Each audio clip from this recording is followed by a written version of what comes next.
Look around you. From the screen you're watching this on, to the streetlights outside, to the tiny indicator on your charger, white light is everywhere. We bathe in its glow, take its efficiency for granted, and rarely stop to consider its origins. But for decades, the very foundation of this modern illumination was missing. For a long time, we lived in a world of red and green.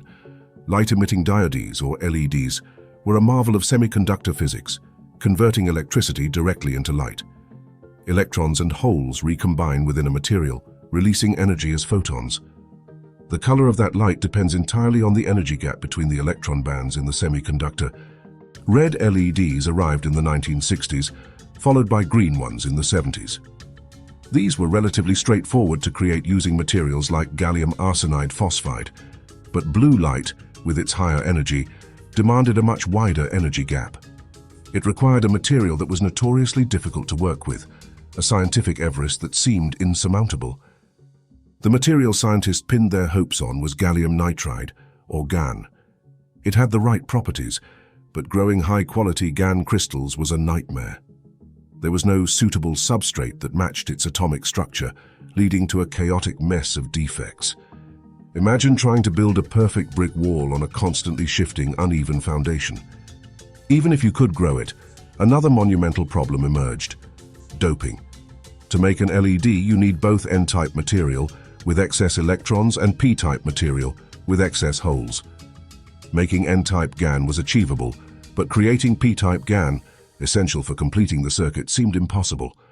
The magnesium atoms used for doping simply wouldn't activate, refusing to create the necessary holes. This wasn't just a minor technical glitch. It was a fundamental barrier that stumped the brightest minds for decades. Researchers worldwide poured countless hours into this problem, often facing skepticism and ridicule. Many simply gave up, convinced that a practical blue LED was a pipe dream. Yet a few tenacious individuals persisted. Isamu Akasaki and Hiroshi Amano in Japan, and later Shuji Nakamura, working for a small, obscure company, refused to accept defeat. Their relentless pursuit of this elusive blue light would eventually unlock a revolution. The breakthroughs were subtle but profound. Akasaki and Amano discovered that a thin, low-temperature buffer layer of aluminum nitride could dramatically improve the quality of GaN growth. This was like finally finding the perfect, stable foundation for that brick wall. Then came Nakamura's crucial insight into the P-type problem. He found that simply heating the magnesium-doped GaN in a specific way, a process called thermal annealing, would activate the magnesium atoms. This seemingly simple step was the key to finally creating the necessary holes, completing the LED puzzle. It was like flipping a switch that had been hidden in plain sight. The impact of these discoveries is almost impossible to overstate.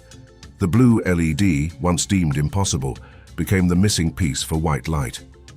By combining a blue LED with a yellow phosphor, or by mixing red, green, and blue LEDs, we finally achieved efficient, bright white light.